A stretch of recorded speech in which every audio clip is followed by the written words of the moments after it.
July 7 edition of the PFT PM podcast. Week 3 of our 5-week hiatus is now over. If my math is correct, and it rarely is, we've got 2 weeks left. Next week, I'll be at an undisclosed location for our sort of annual, not quite, sometimes annual, sometimes semi-annual family beach trip. I will be taking Mr. Microphone along with me. I will have a laptop, I will have internet, and we will see whether or not we do some PFT PM podcasts. That is to be determined. And I'm sure the rest of you can relate to this. That day before you go out of town for something like this, for a vacation, for anything that you're going to be gone for a week, but primarily a vacation, because it's the work thing, you're the only one who's focused on it. If it's a family thing, then everybody's focused on it. Now, my son is going to be here securing the property with all appropriate weaponry and also with full security cameras beyond anything we've had in the past, so don't get any ideas. But my wife and I have to get everything ready, and we have to make sure everything's fine with the dog, and we have to do this, and we have to do that, and her parents are older, so she's got to get them ready. So this is one of those days where, as I say from time to time, you have to cram 10 pounds of poop into a 5-pound bag. So we will try to cram 10 pounds of poop into a 5-pound podcast today by limiting the stuff that I get to, because the good news is there isn't a lot going on. At least the good news for my purposes here. Now, I still have to find something to talk about, and I do have a few things to talk about. And here's where I'm going to begin. We are less than 2 weeks away from the moment at which Daniel Snyder should forever exit our consciousness as NFL fans. July 20 is the date on which owners will meet for a special gathering to vote on the sale of the Washington Commanders from Daniel Snyder to Josh Harris, the group led by Josh Harris. Josh Harris has a bunch of limited partners because he doesn't have the funds, and not many do, to just write a check for the whole thing, $6.05 billion. So what happens after Snyder sells the Commanders? What does he do? He's got $6.05 billion. Does he just fade away? Does he float around on his super yacht? Does he fade into Mike Tyson-esque Bolivian? What does he do? Does he find a way to stay in the public eye? Does he get involved in other sports? Would any other sport have him? We haven't thought about that. And I'll be completely candid. I hadn't thought of it either until somebody mentioned to me something that is kind of percolating out there that I have yet to fully nail down to the point where I feel comfortable reporting it. But it put on my radar screen this very simple question of what happens next for Daniel Snyder. We just assume we'll never have to deal with him again. We just assume we're never going to hear his name again. We just assume he's going to walk away off into the sunset with his $6.05 billion and never come back. I don't know. I wouldn't assume anything when it comes to Daniel Snyder. So keep that in mind as we pivot toward this new reality of the Commanders that presumably is going to result in a new stadium somewhere in Virginia or Maryland or maybe even in D.C. There's looming federal legislation that would allow D.C. to construct a stadium on the site of the still standing RFK stadium that would be torn down and a new venue put there, and the feds own the land, but DC would have a lease that would run through like 2137 or something ridiculous like that. So that's one possibility. And the reality is, as Snyder walks away, more of these politicians are willing to work with Josh Harris. How long of a honeymoon period will there be for Josh Harris, for the Commanders under Josh Harris? How many years of mediocrity will fans tolerate before they start saying, boy, I wish somebody else would have bought the team? And I don't want to go there prematurely, but I think these are fair considerations because the euphoria that will accompany the final exit of Dan Snyder, it's not going to last forever. That was an issue that came up earlier this week when we were talking about a team finally wins its first Super Bowl. What next? How long do the fumes of that last? And for Washington fans, they got to be feeling like they won a Super Bowl by getting rid of Daniel Snyder. But if new ownership doesn't get them any closer to a Super Bowl, at some point they're going to say, what did we really get here? Yeah, we have fewer embarrassments emanating from the top of the organization, but at the same time, the team's not really any better. We'll see if that happens. But again, the fact that there's some financial issues that need to be ironed out, and it's not as simple as saying, how much is it? 6.05 billion. Here's the check. The fact that it's this coalition of investors and they've got to make the paperwork and the financial aspects work a certain way. If I'm a Commanders fan, I'm much more comfortable if the person who owns the team has the money to buy whatever he or she wants to buy, whenever, however, because that also applies to free agents and structuring of deals and cash flow for signing bonuses. And how aggressive can you be with the money necessary to have the best possible team? Two items of old business. One, and this is from yesterday when we were talking about the question of whether and to what extent agents are prohibited from gambling or trafficking in the inside information that they're privy to. Where's a guy going to sign? Let someone know that before the word gets out that the player's going to sign there and the betting markets change. Where is a player going to be drafted? The best agents know. For their own clients, they know the floor and the ceiling. You share that information with someone and they act on it, that's a problem. Or if the agents themselves are placing bets, that's a problem. Now, the NFL has no control over the agents because they're not employed by the league. The union has jurisdiction over agents under federal law. They have the ability to regulate the NFLPA certified agents, the contract advisors as they call them. And the union told me that there's no specific prohibition on agents gambling, but there's an implicit ban on anything that would violate state and federal law. Well, how many states have evolved to the point where they have a law on the books that says someone who represents a player in a given sport can't bet on that sport? It's still Wild West days with these times of legalized sports betting. So I think the union should make it a priority. I think the league should consider what it can do. I think some of these state governments need to be taking a look at this, because I'm looking for the donut holes that could explode into a problem for all of us who care about the NFL.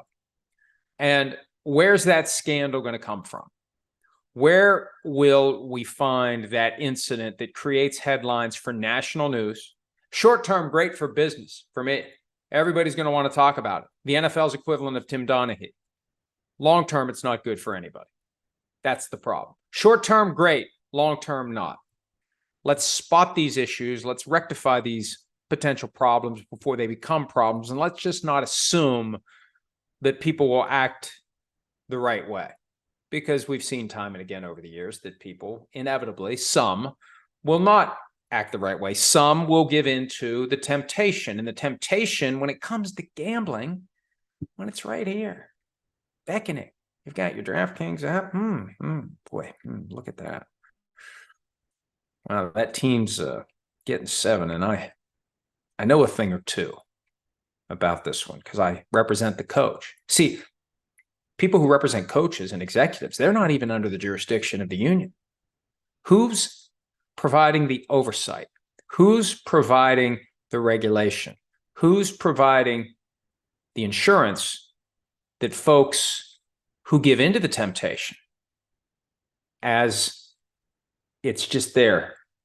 Oh, DraftKings app. Oh, the team where I represent the head coach is getting 7 points. And I know I've talked to him. I know what they're going to do. No one's going to expect this. Oh, they're going to cover that spread. And that's a very basic example, but there's all sorts of inside information to which agents can be privy. And you know where I think it's ultimately going, or where it has to go?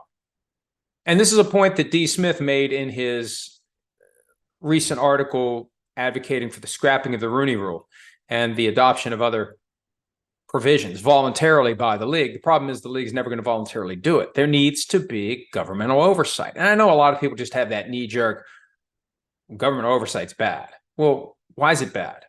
Why is it bad? If the people who would be the subject of the oversight can't be trusted to do things the right way, don't we need someone to be monitoring the people who refuse to monitor themselves, the people who don't want anyone else to tell them what to do, the people who would be inclined to brush problems under the rug instead of deal with them because it looks bad, because we don't want to embarrass ourselves. You need a third party that is charged with the obligation to look for the things that would embarrass the entity that's being regulated.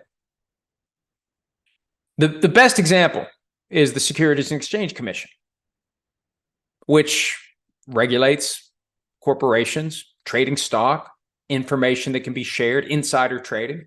SEC didn't exist until 5 years after the stock market crash in 1929.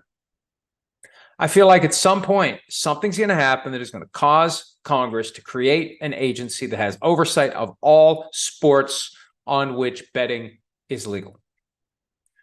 As the industry grows, as more and more people are betting their own hard-earned money on this thing that is a legal endeavor. See, in past years, when there would be a potential scandal, even with Tim Donaghy, and Tim Donaghy may have been, if legalized gambling were present at the time, the thing that forced Congress to create an agency that regulates all pro sports.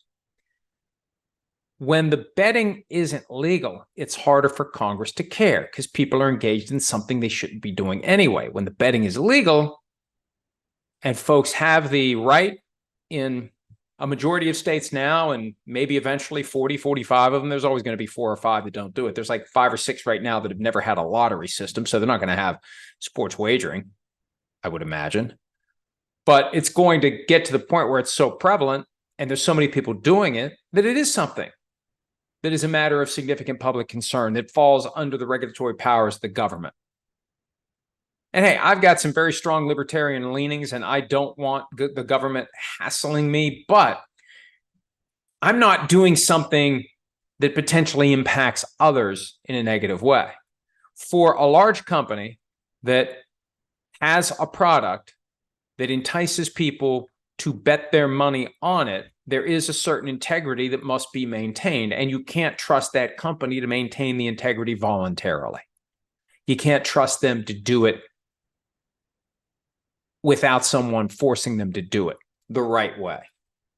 So, again, these are things that I think about because, and hey, you know what? A world with some sort of a agency that regulates the NFL creates some pressure points and some controversies and some stories, but I'd rather not worry about that. I'd like things to continue the way they are, but they're only going to continue the way they are if we're confident that there isn't going to be the kind of scandal that turns everything upside down. On that same point, and remember yesterday talking about the Michael Rubin 4th of July party, very exclusive, very extravagant, very swanky. I had let the league know that I was going to be talking about it in a podcast I taped at 11 a.m. Eastern. I didn't hear anything until after I was done, or maybe the email came through while I was doing it. The league has no comment on this question of where CEO of a company with a sports book with a very exclusive, extravagant party where surely the inherent value of an invitation is more than $250, and $250 is the magic number in the relevant portion of the gambling policy. How does that mesh with this provision of the policy regarding hospitality, gifts, and services from gambling entities? Now, it would be very useful to all the players and coaches and owners out there if the league would explain this policy, this provision in the 8-page gambling policy. And as I said yesterday, this is one of the prime examples of why people don't understand the gambling policy. It's 8 pages written by lawyers for lawyers, not for the average person to read it and understand what they can and can't do.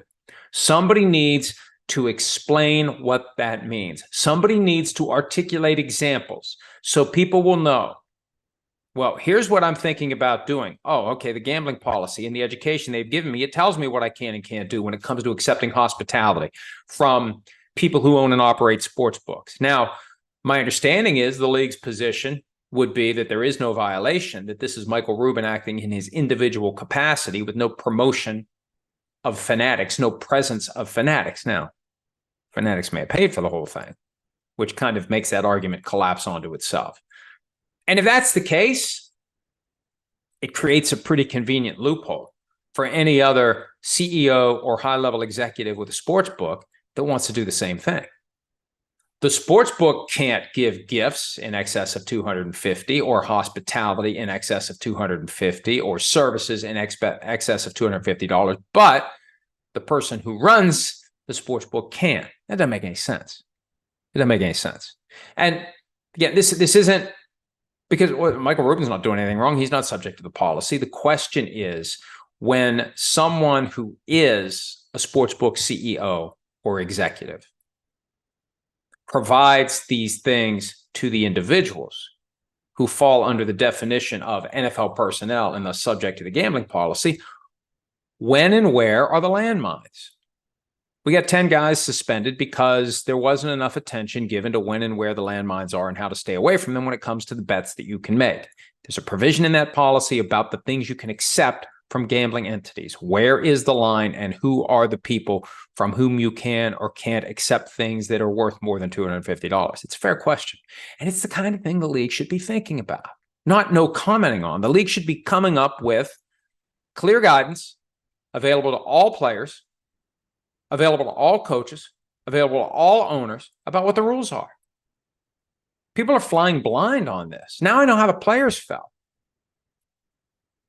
How much really was told to them about what they can and can't do? And there's so many fans out there, and it doesn't surprise me because the knee-jerk reaction for so many fans, the players are bad and the teams are good and the owners are good and the players, oh, they should be smart enough. They've got so much money riding on it. They can read like the rest of us. And I really don't think the NFL made it a priority to truly educate the players on what the rules are and aren't. I think the NFL's priority before this offseason was we need the player to sign the paperwork that he received the policy.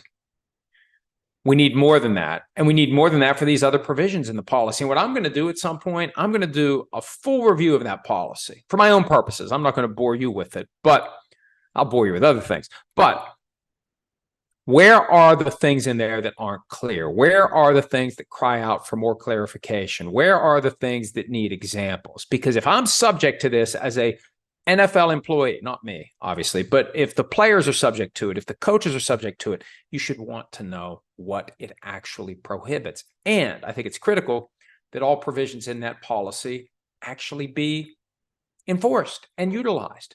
They can't just be meaningless. You can't just say, well, forget about that one.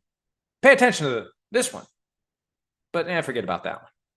And that's one of the problems I've had with the NFL. And it's a very simple dynamic, and it's part of the advice that I used to give to employers. If you have a rule that you don't enforce equally and fairly and consistently, either start doing that or get rid of the rule. Because too many employers, and this is why I'm sensitive to it, just so you understand how my warped brain works. What employers will do, and I learned this while advising employers, and I learned it while representing individuals who had their rights violated by employers who wanted to fire them, and they wanted to be able to say it was for a reason other than some protected characteristic or behavior or activity, whether it is race, gender, religious practices,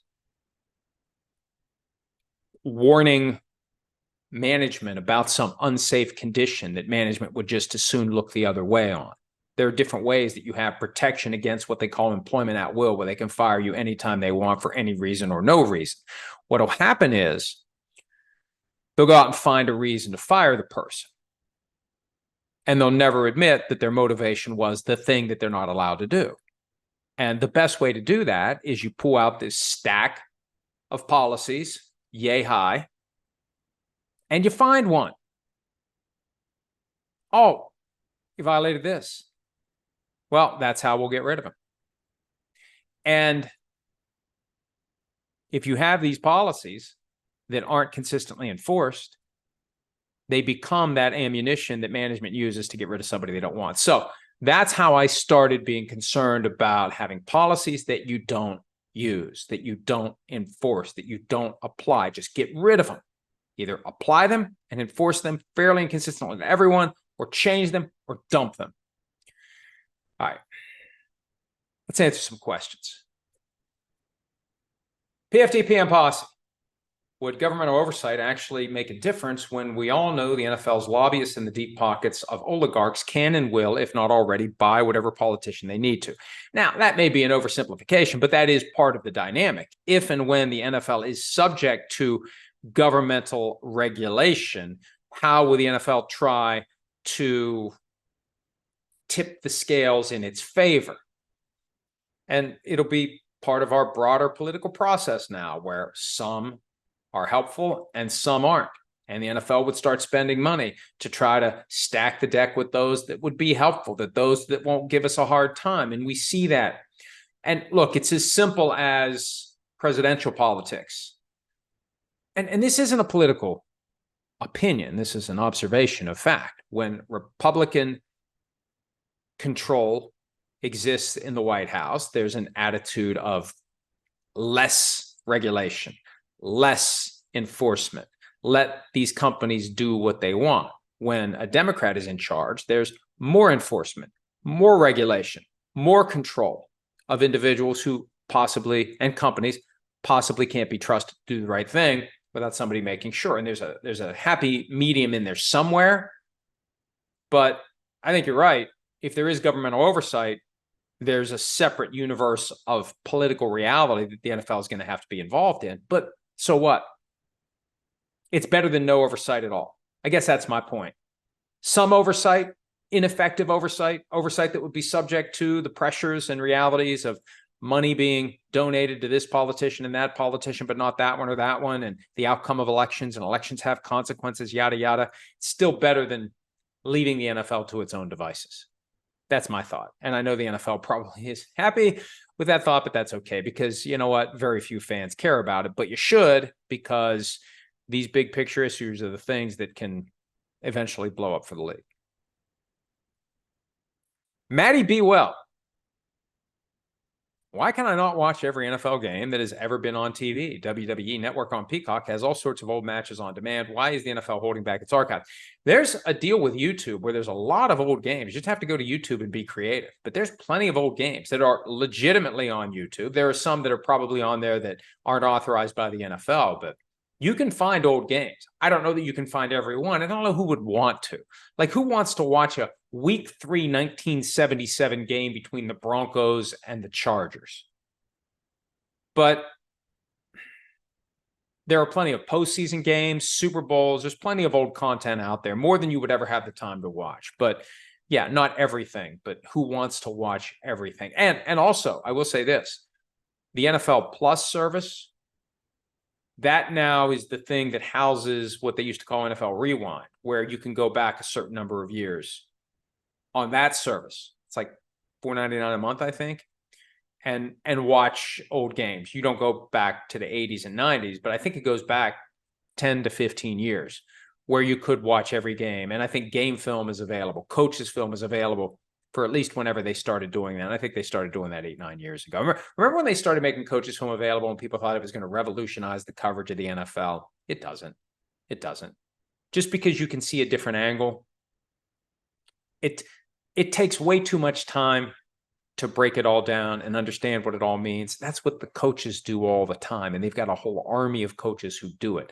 For the media, there really isn't the time. Where's the revenue? Where's the upside? I know some do it, but it's something that in a world where the goal is to make money, there aren't a whole lot of fans out there begging for a detailed analysis of the tendencies of a team based upon careful and copious film study that you put hours and hours and hours into for a 4 or 5 minute video. Because that's the other part of it too. We all have a very short attention span. How much can you take, distill, digest, and communicate to folks who have the time and the inclination to take it all in? Alex Dunlap, NFL. Can Alvin Kamara's court date be pushed back again? And what is your current prediction about whether he serves a suspension in 2023? I don't have in front of me when he's due to go to court or when there's due to be a trial.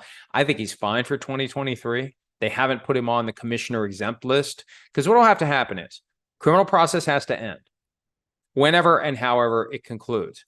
that's when the NFL will step in with the personal conduct policy mechanism. Investigation, meeting with Kamara, the Judge Sue L. Robinson phase that we learned about last year with Deshaun Watson, where she has a hearing and she makes a decision, and then the NFL has appeal rights beyond that. And the player does, obviously, but the league controls the appeal. We thought this was some revolutionary system. There's an outsider who makes the initial decision, but the league still controls the appeal. So I just think that as a practical matter, this doesn't get done by the end of the 2023 season. And for whatever reason, the NFL decided not to put Alvin Kamara on the commissioner exempt list, even though he is facing felony battery charges. And the bottom line is this. It's all driven by PR. The league's decisions about who goes on commissioner's exempt list and who doesn't is driven by PR. So how shocking, how troubling, how disturbing are the allegations? Not what are the allegations, but how troubling to the average person is the news that the person is accused of doing this. And that's case by case. And they make the decision case by case. And I don't like that, because if you're accused of doing something sufficiently wrong to get you put on the commissioner exempt list, it shouldn't matter who the victim is, or how old the victim is, or what gender the victim is, or where it happened, or how it happened. If you're accused of it, it's a felony, it's battery, it should be apples to apples. And that gets back to the employment lawyer in me that always argued for consistency in the treatment of employees. But for the NFL, this whole thing is a PR tool. What's going to give us a bigger problem? What's going to cause more negativity for us if this player is out on the field and they have to mention from time to time that he's facing these charges? So I personally think that based on where things stand now, good chance Kamara is not suspended in any way in 2023. And by 2024, who knows? He plays a position with a pretty short shelf life. And we've had conversations this offseason about Joe Mixon, Dalvin Cook, Derrick Henry. Maybe by next year, Kamara isn't a Saint any longer. And that it doesn't make the legal issue go away. It could impact where he goes next, but it may not be the Saints' problem at all after 2023. We'll see. Ethan McNew, with a majority of fans phoning in the Bengals to win the AFC North, can you see the Steelers winning the North with a history of the division never having a repeat champion last for more than 2 seasons? Look, the Steelers, this is my favorite stat that I've seen so far this year. It came from Mike Reese of ESPN.com. And his main point was, because he covers the Patriots, that New England has not finished last in its division for 22 straight seasons, dating back to 2000. 2000? 2000. The Steelers have the record currently with 34 years without landing in last place in their division, the AFC North, and previous to that, the AFC Central. 1988 is the last year the Steelers finished in last place. And when I wrote about that several weeks back, my point was it's going to take some effort to stay out of the basement. Right now, quarterbacks, they've got number 4 out of 4, assuming that Deshaun Watson ends up being something reasonably close to the Deshaun Watson he was in 2020, the last time we saw him play a full season. But you've got the Ravens and the Bengals right now as the best 2 teams in the division. Bengals better. Ravens still potentially very good. And let's assume that Todd Monken's new offense will work because you've got a great quarterback, you've got great receivers, you've got great running backs. Tends to make an offense work a little better if you've got great players. As one coach recently told me, and I mentioned this in an item on PFT, there is a chess match element to football. But when one team has pawns and the other team has queens and rooks, it's easier to win the chess match. So the Ravens, I think, will still be good.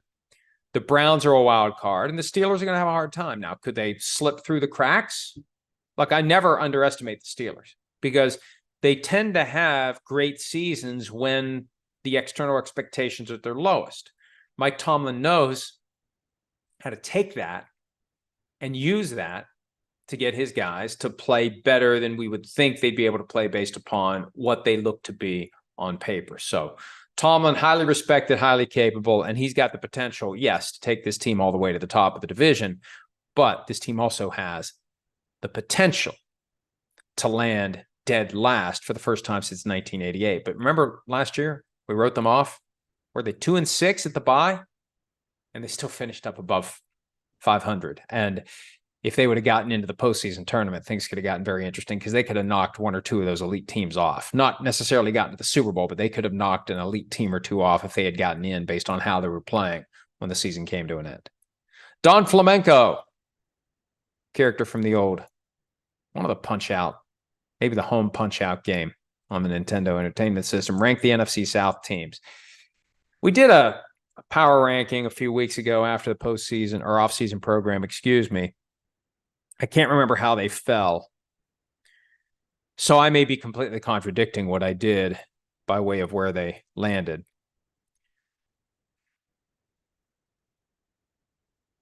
Boy, I don't know. You know, I'm of the mindset that the Buccaneers are going to be better than people think. Carlton Davis, Buccaneers cornerback, recently made comments along those lines to Tyler Dunn of golongtd.com. People who doubt us are going to regret it. I think it's better to keep those thoughts to yourself. You don't want to be on anyone's radar screen more than you are. Just accept the fact that you're being overlooked and use that as motivation. And then when the games start, you catch some people napping. You catch some people off guard. I mean, the reality is there's a lot of players still on that team from the Super Bowl championship team of 2020. And you could argue that last year, the Tom Brady angle created all sorts of distractions for everyone that made it harder for the team to be as good as it can be. And it's a breath of fresh air now to move on from Tom Brady. What's Baker Mayfield going to do? I don't know. First, he's got to win the starting job. And if he doesn't, man, that's a problem for him. But if he wins it, where do they go? What does Rashid White do at tailback? They got high hopes for him. They still have Mike Evans and Chris Godwin. The defense still has some key pieces where they can be very effective. So I don't think I put Buccaneers as the top team, though, when I did that power ranking. So here's what I'll do. I'll defer to the power ranking that I did. In fear that I will completely turn the four teams upside down based on how they fall in the ranking I did just a few weeks back, I'll defer to that, whatever it may be.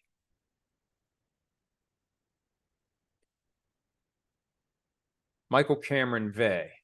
Do you think the league would be more inclined to put a chip in the ball and track more things digitally, taking word out of the hands of referees as opposed to paying them full time?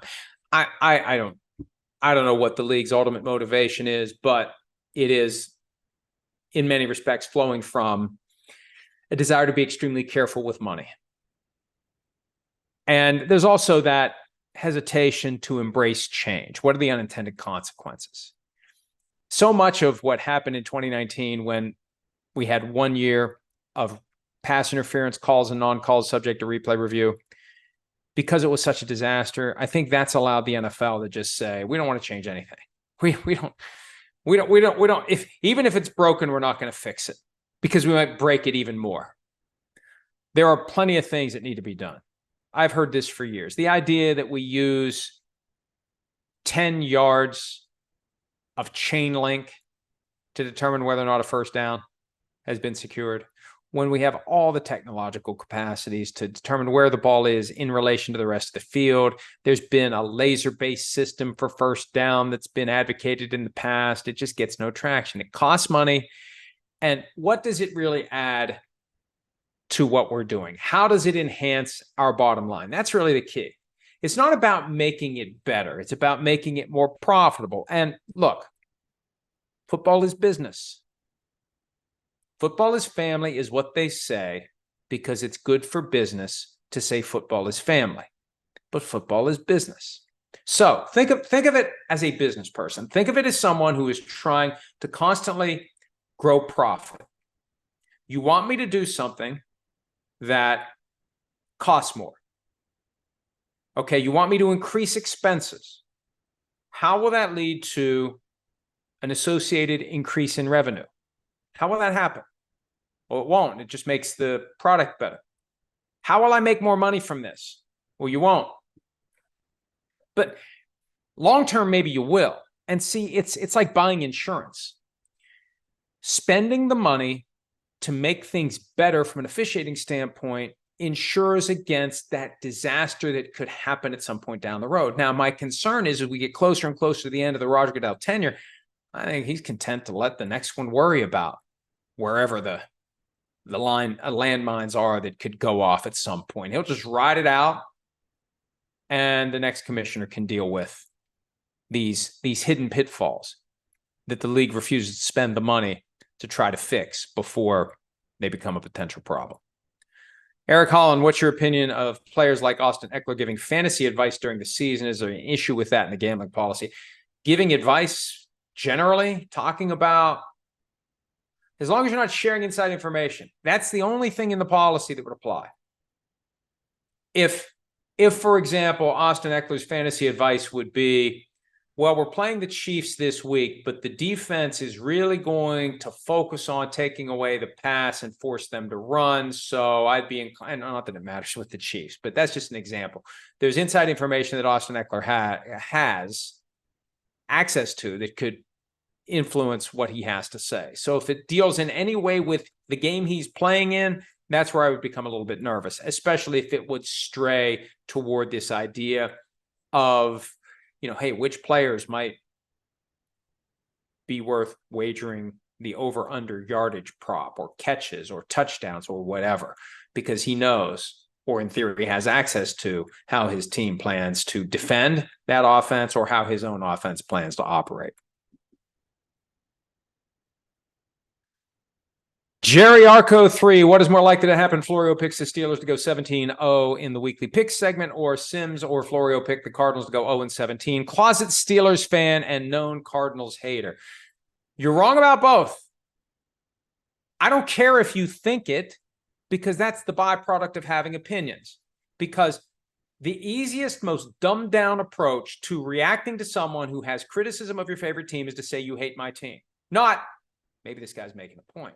Not, maybe this guy, if my team would listen to him, maybe my team would be better. It's circle the wagons and give the finger to anyone who dares to point out things that can make your team better. So all you Cardinals fans out there that think I hate the Cardinals, go ahead and think it. And be content with 0-17. And I'm not predicting the Cardinals to go 0-17, but they are the underdogs in all 17 games. I suspect they'll somehow stumble into a victory or two. But do you really think you got a playoff contender? Do you really? Do you really think that this is a team that's going to make it to the postseason? Do you really believe that? If so, I admire that suspension of disbelief. And I may have some property that I don't own that I would like to sell you without buying it first. But we got to be realistic, folks. It's fine to be a fanatic because that is the root for fan. But at the same time, let's be a little realistic about our expectations. The handwriting's already on the wall as to what the Cardinals think about 2023. They don't care about 2023. They care about 2024. This is a scholarship year. Kyler Murray, who knows when he's going to be healthy? It's not like they went out and invested in a capable, high-end backup, all due respect to Colt McCoy. They know what they are. They know who they are. As Stephen Ross said in 2019, and I heard him say it, sometimes you just got to take your lumps. And that was the year he was willing, allegedly, to take his lumps to the point that he offered Brian Flores $100,000 per loss. And he was joking. Still looking for the punchline in that joke. Matt and St. Pete wanted me to look at a little more deeply how the gambling policy does or doesn't apply to agents. Bottom line is it doesn't apply to agents. The NFL has no jurisdiction over agents. We already talked about that, but that's your answer. It doesn't apply. The union would be the only one with the regulatory power over the agents. Then the question is, would a prosecutor look at whether or not an agent is betting on games or trafficking inside information? How would that even land on the prosecutor's radar screen? Bigger picture question, should there be an agency, federal agency, that has comprehensive oversight over all of these matters as it relates to wagering on sports?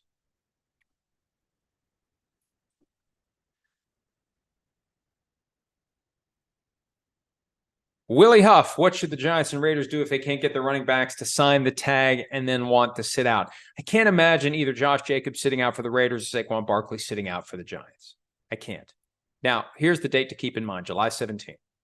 That is when the window closes on signing those players to long-term deals. After July 17 at 4 p.m. Eastern, Josh Jacobs and Saquon Barkley can only sign one-year contracts. Now, they can ask for more than what they're due to make under the franchise tag. They can ask for other terms, like a commitment that they won't be tagged again next year. But I don't see the upside in sitting out. Look at what happened to Le'Veon Bell. There's something to be said for taking your money and playing.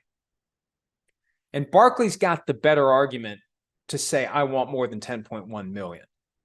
My franchise tender is dragged down by the fact that lesser running backs than me have gotten the salaries that have driven this lower number, which has actually gone down. And I've put in 5 years. I want more. Now, if he's going to get more, it's most likely going to be in the form of a multi-year deal. But sitting out, I wouldn't recommend it. And when Dalvin Cook was released, one of my thoughts was the Raiders or the Giants could just remove the franchise tender from Josh Jacobs or Saquon Barkley and sign Dalvin Cook. And removal of the franchise tender doesn't happen very often, but it's happened. Jeremiah Trotter, 2002. Andy Reid, the Eagles coach, did it to him in June, I believe. Corey Simon, Eagles defensive tackle, in late August-ish of 2005, had the franchise tender removed, went to the Colts, and basically that was that. And then 2016, after the Panthers went to the Super Bowl, Josh Norman had the franchise tag removed by Dave Gettleman, and he landed with Washington as well with a pretty good contract, just like Trotter got from Washington, but it doesn't happen very often. And as you get closer to the start of the season, budgets are set, money is spent, rosters are in place. If you strip the franchise tag from Josh Jacobs on August 26th, are you getting 10.1 this year? Probably not. Saquon Barkley, there's going to be a point right before the start of the season where it would be hard to imagine him getting from someone else what he could get under the franchise tag. So these are just part of the dynamics. It's part of the leverage that a player has. I hate the franchise tag. The franchise tag is a way to artificially limit a player from becoming a free agent. It's been part of this post-strike from 1987 CBA. The strike happened. It failed. The union sued for antitrust violations. After the union shut down during the strike, the union was winning the case. And the settlement of the case was this comprehensive CBA with real free agency, limited by the annual ability of a team to keep one of its free agents off the market with the franchise tag or the transition tag. And that's reality. It's a tool that teams use to keep players from getting the long-term deal, the life-changing money, the generational wealth that they have earned. And I hate it. And it's never going away. And I hate it. JC Carm, is there a situation where Bryce Young, CJ Stroud, and Anthony Richardson aren't week one starters? I was talking to somebody about this earlier in the week on radio somewhere. I can't remember which station, but I feel like it's a given they're all going to be week one starters. It would be a shock if one or more of them is not starting week one. Another one from JC Carm: when the Lions move on from Jared Goff, is he an instant starter like Kirk would be, or would he be relegated to backup? Though depends on where he goes, because look, the Lions are thrilled to have Jared Goff because he's given them what they didn't have before, which is basic relevance. They're relevant. Even though they haven't made the playoffs yet, they're relevant. Look at this year. All these national televised standalone games. High expectations to make it to the playoffs. But then the question is, can Goff take them to the next step? He's taken them to the step of being on the fringe of playoff contention, which is a lot more than what the Lions have had for a long time. So what do we do next? What's the next step? Can he take us that next step? If they decide he can't and they just throw him back into the vat of available quarterbacks, will there be a team out there that says, well, you know, he's never going to win a Super Bowl, but we can't even get to the playoffs with the guys we have. Playoffs? We can't even get to the playoffs with the guys we have. So it's all a matter of perspective. And I think that's what happens with Goff. He plays well enough to get the team to a point where the aspirations become big enough that they realize he's not going to take them the rest of the way. JC Carm: I love PFT PM because it reminds me of that first hour of PFT Live that you used to do alone. I love that. That was the radio only PFT Live. And I enjoyed that because there's an extra dynamic where you've got a camera on you all the time. It's easier to just talk into a microphone. If I have an itch, I can scratch it. I got an itch right here on my nose. And I try not to do that. But when you're just on radio, you can do whatever you want. I used to enjoy that. And this is a nice little replacement for it 5 weeks out of the year when PFT Live is on hiatus. JC Carm is Arthur Smith on the hot seat. Falcons coach entering year 3, I believe. I don't think he is. Next year or the year after, maybe. But this year, I think he's good to go. And I think his team will be good enough that he wouldn't be fired anyway. David Mitchell, you put Mahomes in Deion Sanders' upper room already based solely on today's numbers or predictions. You rank him up there with multi-Super Bowl winning quarterbacks. He's not Tom Brady, Joe Montana, Terry Bradshaw, Peyton Manning, Troy Aikman, Eli Manning, Ben Roethlisberger, John Elway. Toss out Plunkett, Bob, Roger, and Starr all before my time. My point is this, and this goes back to something I said yesterday. I think Mahomes has already done enough where he's in the Deion Sanders upper room best ever Hall of Fame. And it's a dumb hypothetical because he's going to keep going. And do we have any reason to think that all of a sudden he's just not going to be the guy that he's been? We've seen 5 years of one of the most impactful, creative, and talented athletes of all time. And what we've seen in those 5 years is 3 Super Bowl appearances, 2 Super Bowl wins, 2 Super Bowl MVP awards. Last year, he broke a streak that went back to 1999 of the regular season MVP not also becoming the Super Bowl MVP or even winning the Super Bowl. He's amazing. And there's no reason to think it won't continue. And even if it wouldn't continue, even if all of a sudden it's just gone, he's still done enough that a lot of those names you rattled off, his career is better than them. And he gave us during that 5 years something we've never seen. I think that's part of what makes him special. We've seen quarterbacks throw the ball and win games and win championships. We never saw a guy do what Mahomes has been doing. He's going to influence a generation of future kids that come to the NFL. Hopefully we'll be talented enough to do it and play like he plays. I mean, we've been waiting for the next true Michael Jordan for a long time. And I know LeBron James, I don't get into all that because I don't cover basketball. I don't pay attention to basketball. I didn't even watch much of it this year, if any. Maybe some in the finals, but not much.